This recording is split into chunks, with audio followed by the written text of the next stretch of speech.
5 specific verses appear in the King James Bible, but not in the earliest Greek manuscripts of the New Testament.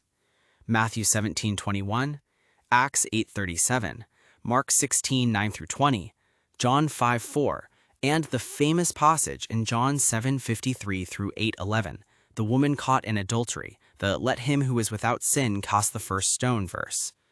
Modern Bibles handle them by relegating to footnotes, brackets, or omission with notes. The KJV-only argument frames this as modern Bibles removing God's word.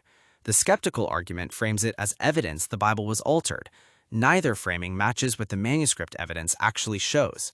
To understand what each verse is, why it's absent from the earliest manuscripts, and how Christians should think about modern Bibles handling them, you have to walk each one, because the evidence behind each absence is different, and one of them is going to be the verse you didn't expect. Before walking the 5 verses, you need to understand how textual additions actually enter ancient documents. There are 4 main mechanisms textual critics identify. 1. Harmonization. When scribes copying one gospel inadvertently or deliberately include material they remember from the parallel passage in another gospel. Matthew 17:21 likely entered the Matthean text this way, harmonized from Mark 9:29. 2. Liturgical gloss. When liturgical formulas used in the living life of the early church drift into the manuscript tradition. Acts 8:37, the Ethiopian eunuch's confession of faith, fits this pattern. It reads like a baptismal credo and likely entered as a scribal note on the appropriate confession to make it baptism. 3. Folk tradition gloss. When scribes add an explanatory note based on common tradition or popular understanding. John 5:4, the angel troubling the water at Bethesda, explains a phenomenon the original text references but does not explain. Some scribe added the angelic explanation. Later copyists preserved it. 4. Floating tradition. Pericope, self-contained stories that circulated independently in the early church before being attached to specific gospels. The woman caught in adultery is the famous case. It appears in different positions across the manuscript tradition, sometimes in John 7-8, sometimes after Luke 21, sometimes at the end of John entirely. It traveled before it landed. In a minute, I'm going to walk you through all 5 verses, but you should know now that the woman caught in adultery passage is on the list because it is the most beloved textually disputed passage in the New Testament. We'll get there. Verse 1, Matthew 17:21. The KJV reads, "Howbeit this kind goeth not out, but by prayer and fasting." The verse is absent from Codex Sinaiticus, Codex Vaticanus, P75, and the earliest manuscript witnesses generally. The parallel passage in Mark 9:29 contains similar content and is original to Mark. The most textual critics identify Matthew 17:21 as a harmonization. A scribe copying Matthew remembered the Markan parallel and inserted it into Matthew. The teaching content, prayer and fasting in the deliverance context, is preserved in Mark, which is original. The verse is not lost content, it is duplicate content that was added to Matthew. Verse 2, Acts 8:37, the Ethiopian eunuch passage. The KJV reads, "And Philip said, If thou believest with all thine heart, thou mayest. And he answered and said, I believe that Jesus Christ is the Son of God." The verse is absent from P74, Codex Sinaiticus, Codex Vaticanus, and the earliest Latin manuscripts. It reads structurally like a baptismal credo, the kind of brief confession of faith required in early Christian baptismal liturgy. The likely explanation is that a scribe added the credo as a marginal note, specifying the appropriate baptismal confession, and later copyists incorporated the note into the body text. A little later, I'm going to get to the John 8 passage, but first the Mark longer ending, because that one is genuinely complicated. Verse 3, Mark 16:9-20, the longer ending of Mark. 12 verses including the post-resurrection appearances, the Great Commission, and the famous snake handling and drinking deadly poison passage. This one is more complicated than the others.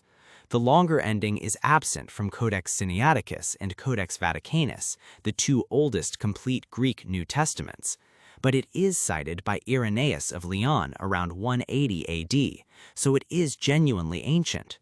The textual situation is best described as ancient but probably not original to Mark. Modern Bibles handle it by bracketing the passage and footnoting the manuscript situation. Some shorter ending also exists in some manuscripts. The earliest Mark probably ended at verse 8, and they were afraid, which is a stark and powerful ending the post-resurrection material softens. Verse 4, John 5:4, the Bethesda pool passage. The KJV reads, "For an angel went down at a certain season into the pool and troubled the water. Whosoever then first after the troubling of the water stepped in was made whole of whatsoever disease he had."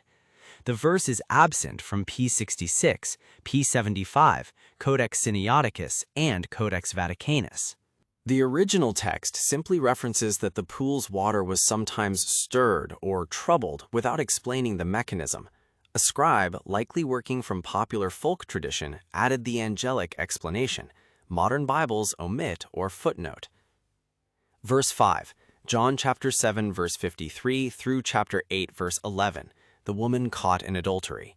12 verses, one of the most beloved passages in the New Testament.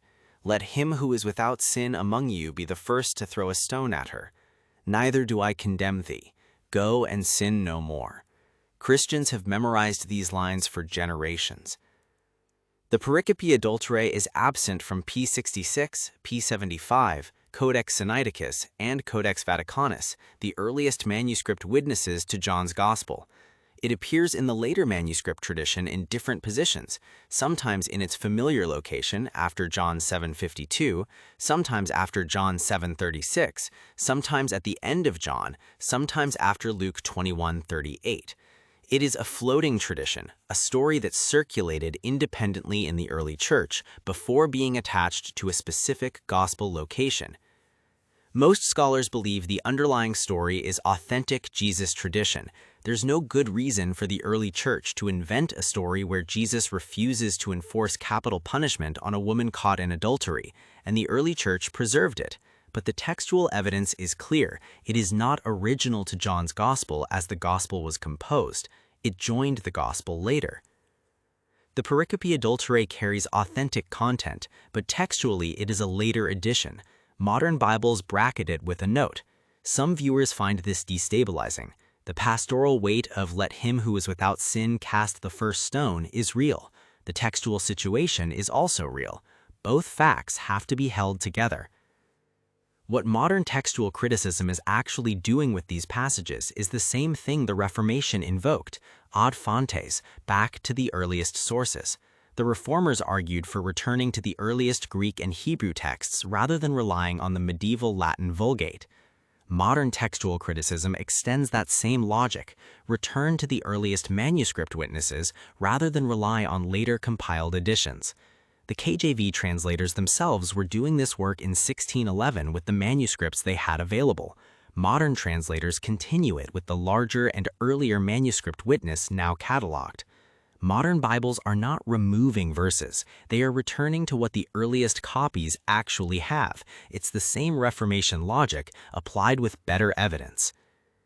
If the 5 verses reframed how you think about textual criticism and translation, the next video on the channel goes after a different kind of question, because there are passages where the manuscripts agree, but the translations still disagree. And those translation choices reveal what every Bible reader has been quietly trusting the translation committee to decide for them.